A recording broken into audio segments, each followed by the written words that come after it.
muri kumwe na Sixbert Musangamfura kuri radio televiziyo Ishakwe.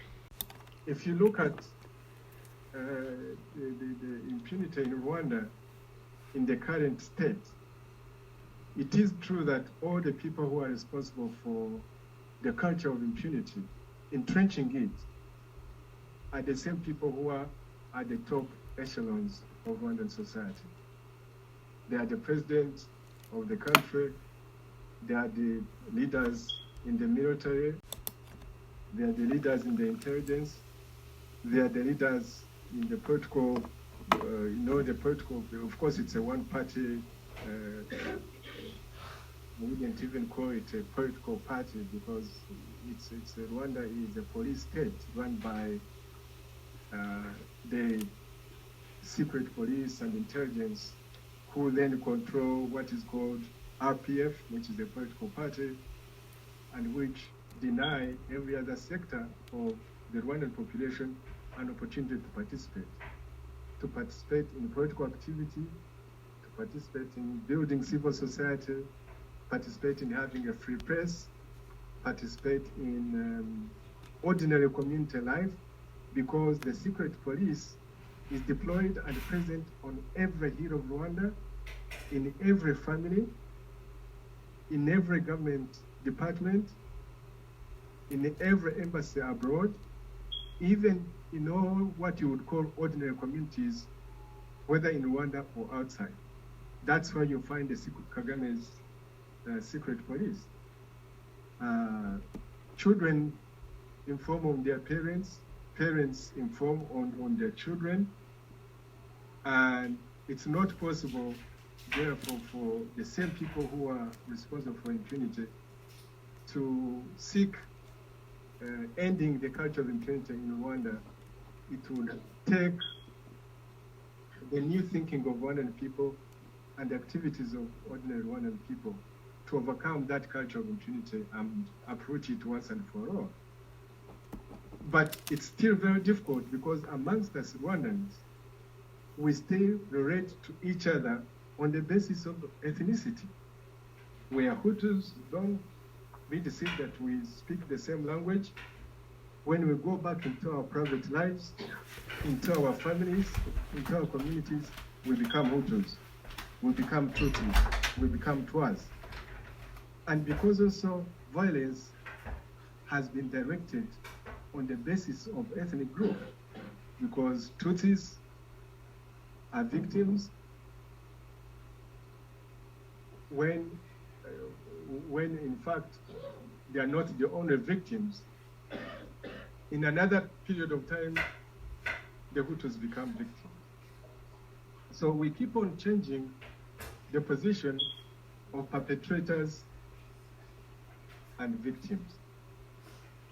I'm generalizing because not every Tutsi is a perpetrator, not every Hutu is a perpetrator, and yet almost all of us, I'm sure, if I had the freedom to do that kind of study, you would find that since 1959 up to now, not a single family has been left untouched, whether it's a friend or a family or a neighbor. There's nobody who has been left untouched by the killings and injustice that has prevailed in Rwanda for too long. So impunity has really gained a lot of ground in Rwanda. Not only has it gained foothold in Rwanda, but it's responsible for a lot of impunity that is going on in our neighborhood. A very tough and dangerous neighborhood. Congo has been attacked by Rwanda almost all the time since for the last 28 years. Right now, Rwanda has invaded Congo. Despite what you hear, that's what Rwanda will always say. I will give you an example. When I was my country's ambassador to the United States, way back 96 to 99, the major two Congo wars that took place when I was ambassador in Washington, D.C. And when the first one started, Kagame told me to go to State Department to tell them that we're not in the Congo. So I went to State Department. That's what ambassadors do. You do what your bosses tell you to do. I went to State Department and told them that we don't have any forces in, we have not invaded Congo. And because these powerful countries have eyes that look much deeper than us, they would say, come on, Teogene. we see much more than you see. You want us to show you the pictures? I said, no, don't show me. Because I knew that, of course, we had attacked Congo. And when the second Congo war started, it was the same. I had to go and lie that we don't have any forces in Congo. So when you hear today that Rwanda getting out statements that we are not in the Congo, of course that is expected, because impunity thrives on two major things. It thrives on lies and deception. It also thrives in fear. Those are the two ingredients that are so vital to the propagation of the virus of impunity, both within Rwanda and outside Rwanda. But you also know that in 2015, the regime in Rwanda tried regime change in Burundi, which didn't succeed, but they keep on trying. When they don't succeed, they create a proxy force that operates out of Congo in order to get regime change. You've heard of these endless squabbles between Uganda and Rwanda. The border had been closed until recently for almost 3 years. And that is also an attempt by the regime in Rwanda to get what it wants, for Kagame to get what he wants in neighboring countries. So the culture of impunity is not only domestic in Rwanda, it is also in the regional domain. And so to end impunity, two things are necessary. That's what I was telling my fellow countrymen and women. One, we've got to change our thinking, because it's only in our thinking, that good things and bad things begin to happen in our country. The regimes that were created for the last 100 years, from the kings and to the colonial authorities, German and Belgian, to the First Republic, the Second Republic, to RPF invasion and RPF government, all those things begin in the minds of a few, and then they sell it to others, and then there's action. So there's the thinking and also the action. But the action has to be the action of many, especially when you're going to fight the impunity. Impunity affects the whole of society. And the problem is not simply with leaders or rulers, it's also with us. Because we find it very hard to cooperate.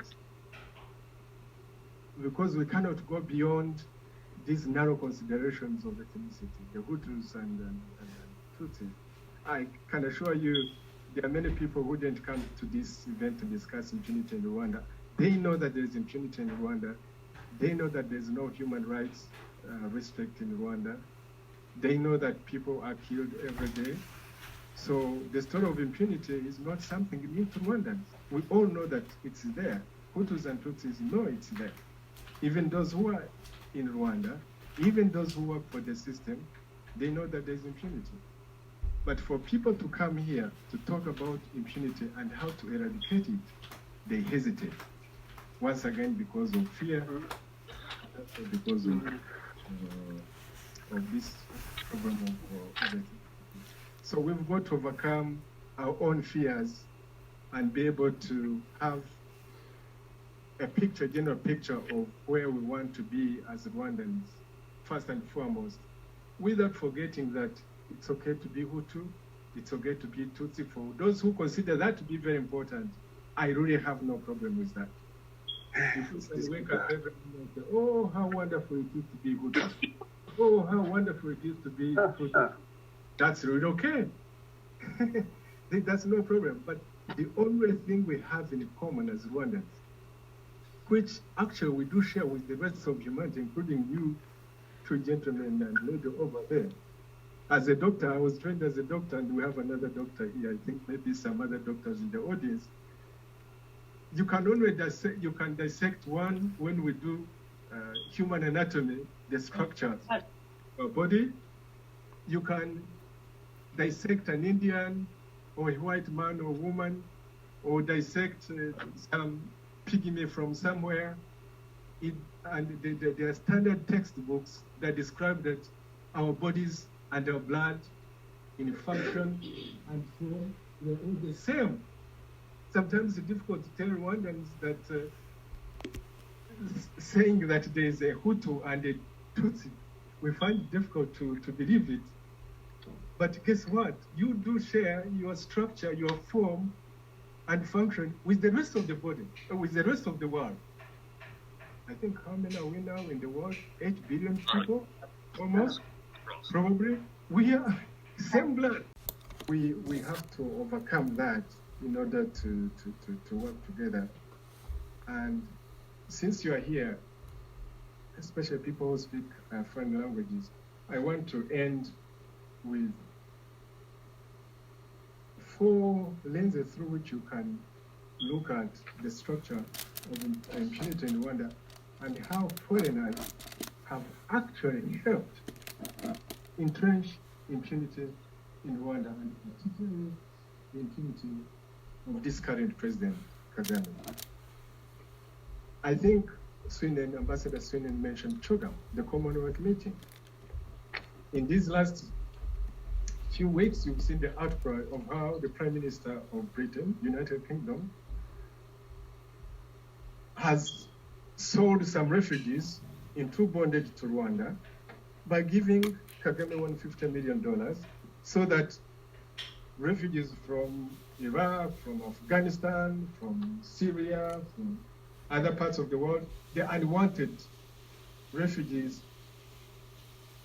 Prime Minister Johnson wants them banished to Rwanda. You've seen that, you've been seeing that in the news. You've seen in these last few years, the last 2 years, the capture, the kidnap actually to be specific, of Rusesabagina and the sham trial that took place in Rwanda. The sham trial that took place in Rwanda.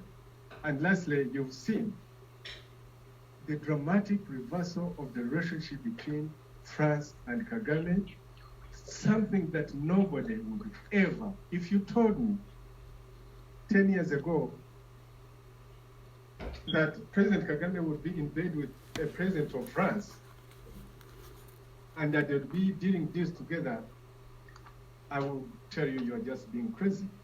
You are saying something that will never happen in our lifetime.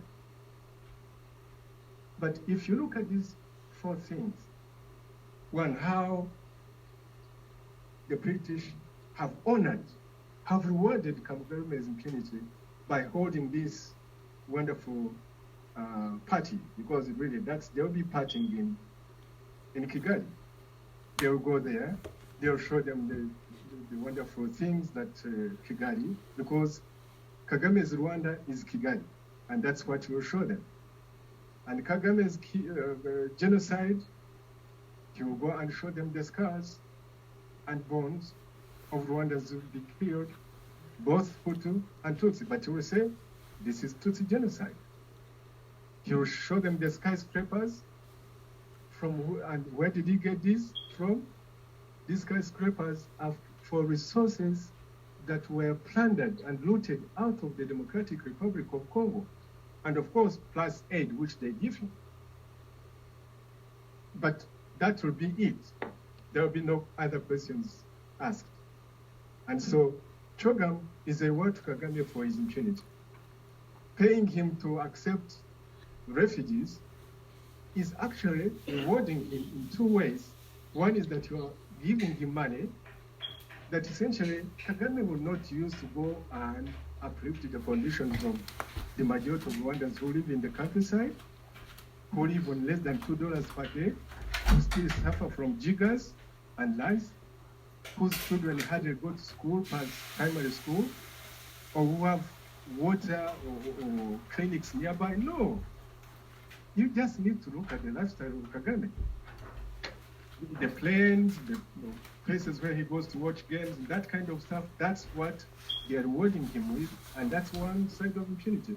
But the other is, because Kagame is doing you a favor, you won't have the guts to ask him, why are you killing your people? Why are you oppressing your people? Why are you imprisoning people just because they want to participate in the political process? Or why are you putting in jail civil society activists? No. Johnson will not turn around and ask Kagame, why are you doing evil in Rwanda? Because he has done you a favor. And as you've seen, the case of Rusesabagina, which is a miscarriage of justice, but he's not alone. There are so many other people who are languishing in the jails of Rwanda, who disappear every day. There are so many people who have been killed. And once in a while, especially the so-called international community, they give him a tap on the wrist. They write some, simple sentence, we are deeply concerned about human rights abuses in Rwanda. And that's about it. That is the last thing you hear. That's what our dear lady was asking. And those are few examples I wanted to give. So if you put the invasion of Congo, Shogun, the sale of refugees, the case of Rusesabagina and many others, and then this wonderful deal between Macron and Kagame was based on one thing. Kagame considered the French the worst enemies as long as they always raised the question of who shot down the plane, in which President Habyarimana and the President of Burundi were murdered. As long as anybody, and you can prove me on this, if anybody ever takes up that dossier again, that person will instantly become the enemy of Kagame, and he will do everything possible to destroy it. Now, Macron, whom I suppose is a very smart French man, knew how to deal with Kagame. He said, okay, I will destroy the dossier, and in turn you work for me, and I'll give you a little money on the side. Because that's what he has done. Rwanda's army has been transformed into a mercenary army that protects the interests of Total in Mozambique, Cabo Delgado. That's all. Kagame doesn't care about the blood of Rwandans. He thinks that we are all his property. He can dispense us in whichever way he wants. And so, Macron kills the Habyarimana dossier, the plain dossier. He gives a little money to Kagame. Kagame deploys the blood of Rwandans to go and die in Mozambique to protect the commercial interests of Total. That tells you the picture of how the international community can actually be a source of entrenching impunity in our country. So I've spoken for quite some time, and I thank you very much, and I'm sure you have some questions. Thank you.